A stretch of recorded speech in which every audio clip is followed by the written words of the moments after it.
Houston is now the fourth largest city in the nation, and it is one of the trickiest real estate markets to figure out. So in today's video, I am going to go over some of the things that you need to be aware of when moving here, whether that's flood zones, high taxes, how to do the homestead exemption, mistakes that people are making. I think it will be very, very helpful today. Some of the things I'm going to talk about are no state income tax and what to be aware of when it comes to taxes, how flood zones work and will that impact you, and then the last thing is going to be how does your job and your job location with where you choose, because it's a very spread out city, and how that will affect commute times. Hey guys, I'm Natasha Tessier, born and raised here. I got voted the #1 solo agent in the state of Texas last year, and I love what I do. I love helping people like you relocate every day. So the first thing I'm going to talk about is the real cost of living. Yes, we do not have a state income tax. So if you're a high income earner, let's just say you're earning $1 million and you're paying 13 or 14% in California, that's a lot of money to pay in taxes. We don't have that here. We don't have it at all. So it's good no matter what your income is, but obviously the higher your income, the more savings you're going to get on the no state income tax. But we do have property taxes and they can be high. Now it does range from 1.2 to 3.5. So that's 2% difference. So let's just say you buy a $500,000 house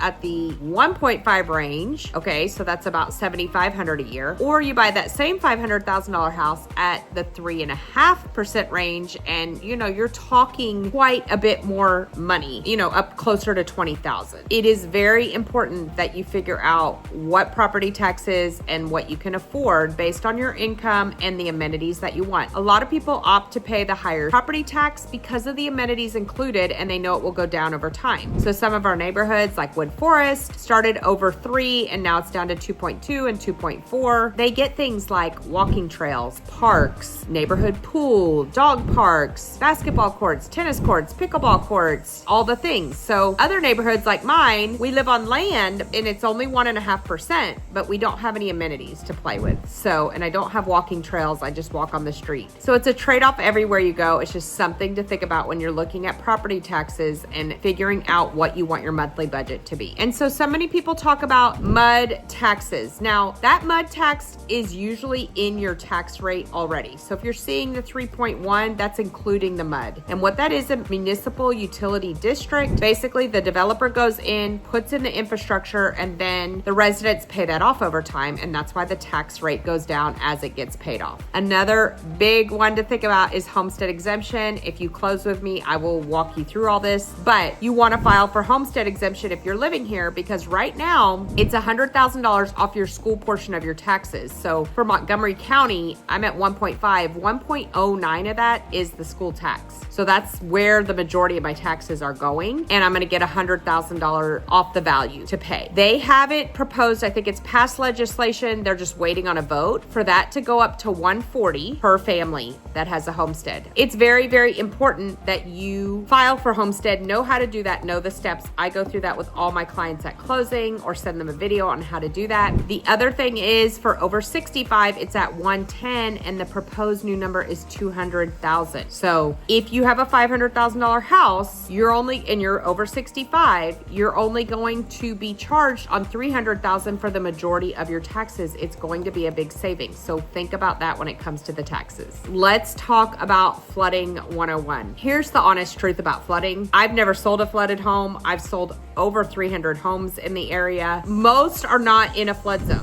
but there are neighborhoods that flood over and over. Every time we have a big rain, the neighborhood floods. The homes are in the 100-year or 500-year flood zone. You don't want to buy in there or near there because those values cannot hold, because every other year or whenever it floods, then they've got to redo all those houses. Nobody wants to buy in there. Really no reason to buy in a flood zone, especially the 100-year, because you're going to have to pay flood insurance and it's expensive. So unless you have to, there's no reason. Now, one thing I want to point out, Now, in Bridgeland, I have another client building in there. I had a Chesmar close in there last week, and I'm negotiating one right now for a client. In Bridgeland, some of those homes are deemed in the flood zone. Now, here's what's happened. The developer has gone in and built all the infrastructure up and put the homes way elevated above the flood zone. It takes a while for the government FEMA maps to get caught up to where they built it up to. So they have filed to get everybody out of the flood zone. And what a lot of them are doing is covering your flood insurance for the first year. And I think it's proposed like within the next 6 months, it will be gone. But keep that in mind, like you're going to sign something saying, hey, you're still in a flood zone. A lot of times the developer is covering that flood insurance for the first year. But be careful, if you are in a flood zone, you want to be aware of it. And you want proof on the elevation certificate that it's not going to stay in that flood zone. Always a rule of thumb too, when you're talking about flooding, is send the house to one of our insurance brokers, have them quote it. If you're buying pre-owned and it has a 20-year-old roof, your insurance is going to be high. So that's important to look at. New construction versus pre-owned, how old everything is on the house. That is going to impact it. And then of course, where it's located. What's happening in most of these new neighborhoods is they're building the homes above their street. They're using the streets as drainage, and they're putting retention ponds everywhere. So they really are draining really well. And if the house was up before 2017 and when Harvey came, it's going to be pretty hard pressed to flood. Never say never here, but it's going to be pretty hard pressed. So just keep that in mind when you're looking. But again, if a house was in a flood zone, especially 100-year, I would skip it and move on to something else. So another thing to think about is just your commute times and how the infrastructure of the city works. So you have these 3 rings, right? You have the 610 loop, and inside there, very expensive. You know, you've got River Oaks and all those areas. You even have a more urban setting. So you've got the Heights down there. You've got Montrose, really trendy, walkable areas, but you pay for it.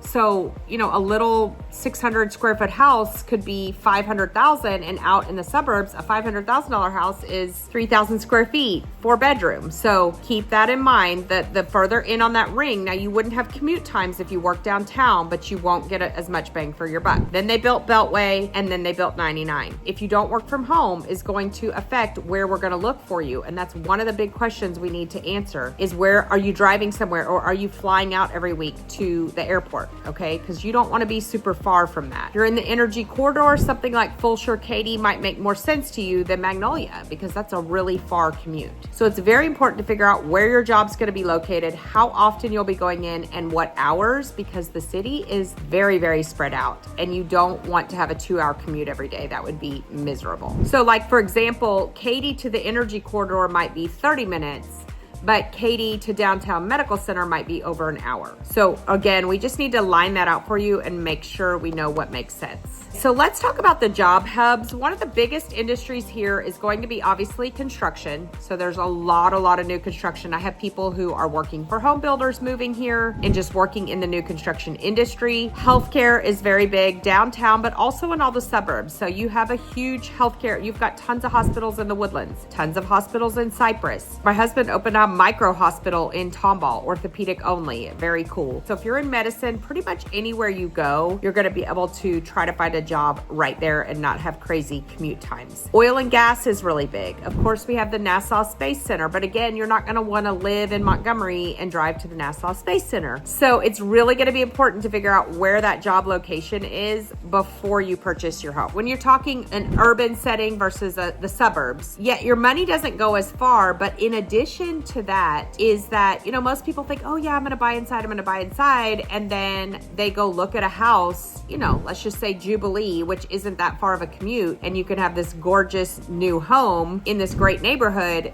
People change their mind. However, there are a lot of young professionals that we help that move into the Heights and Montrose area and love it. We're talking to a school teacher right now that works down there, and we're going to find her a house really close to the area but safe. So lots of different ways to live here. Let's talk about new construction versus resale. So this is obviously new construction. Your tax rate's going to be higher, okay? But you're going to have a home warranty and you're going to have everything that you need. It really just depends on what's important to you. Is the space and the lower tax rate more important to you, or, you know, raising your kids with a bunch of friends on the street where there's 50 kids up at the park and, that kind of setting. It really just depends on what's important to you. I've said this before, my husband's from Montana. He doesn't want to hear the neighbor dribbling the basketball. He doesn't want a tiny driveway where we're pulling cars in and out. He wanted space, and that's why we ended up where we did on 2 acres. But when my kids were young, I loved raising them in places like Wood Forest and Wood Trace where there's friends on every corner. We're always having play dates. We just kind of outgrew that. So it just depends on what's important to you as far as the amenities, the tax rates, all those different things. Whatever you choose, new construction or resale, you want to get an inspection. It is very, very important to get an inspection. I have a great list of inspectors.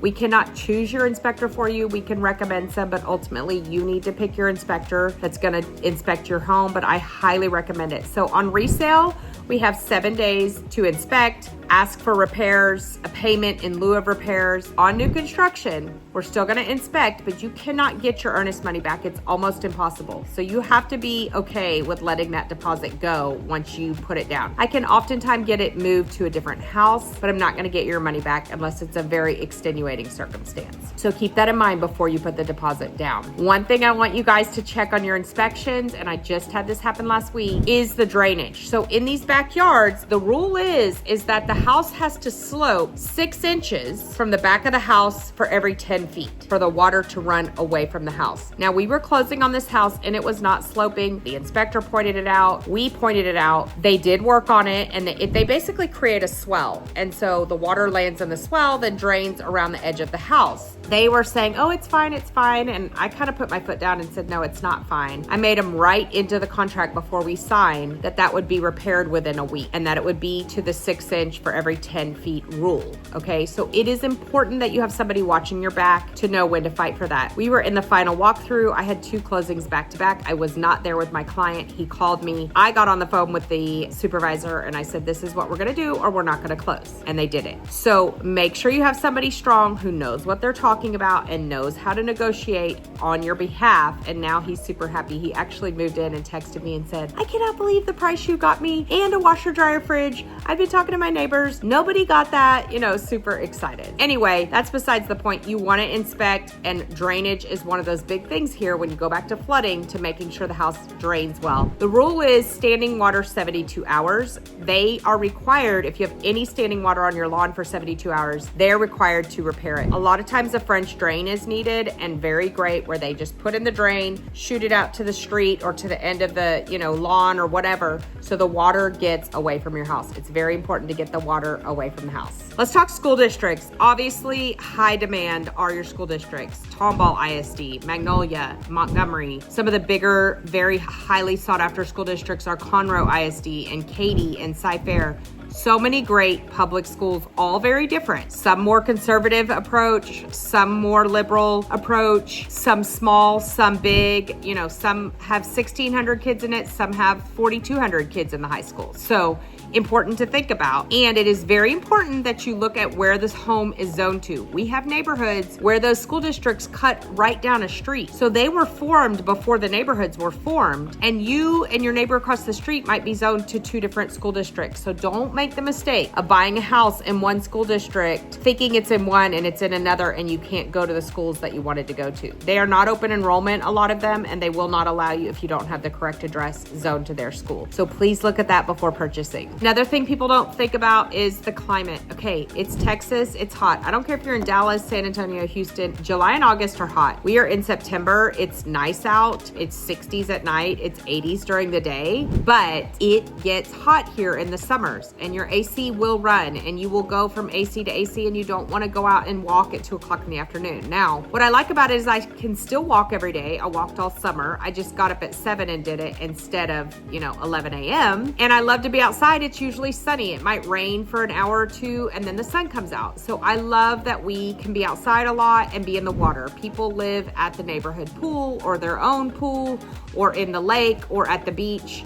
But it is hot in the summers. Don't let somebody tell you it's not. I do have clients who move here from like Fresno, California, and say that it's 10 times hotter there. I don't know, I've never been, but it's I don't want to lie to you and say that it's not hot in the summers, because it is. Another mistake that my clients make is believing the builder for everything that they say. I've been over this many, many times. I don't want there to be any miscommunication here. Your builder is going to tell you, hey, we'll give you 20 grand in closing cost or 40,000 at the design center. That closing cost is attached to their lender. And I had a client that really wanted to use his own lender. I don't care who you use. I have great lenders, but he really wanted to use his own lender. And we had to go to 5 different builders before we found a builder that would still give us closing costs and let them use their own lender. It was always attached to their lender. A lot of times that 10,000 isn't what it seems. So they say, oh, we're going to give you, 10,000 towards closing costs, but their closing costs cost 7,000 more than the next person. So it's really not as great as it seems. That's just a general example. So you just have to, it's our job to compare it to an outside lender and their lender and pick the best deal for you. I have a great lender that's going to be honest with you and say, that's a deal that I can't beat. You need to take it. I have a Lennar that's at 3.99. We've run it by 2 other outside lenders. They both said the same thing. We can't compete.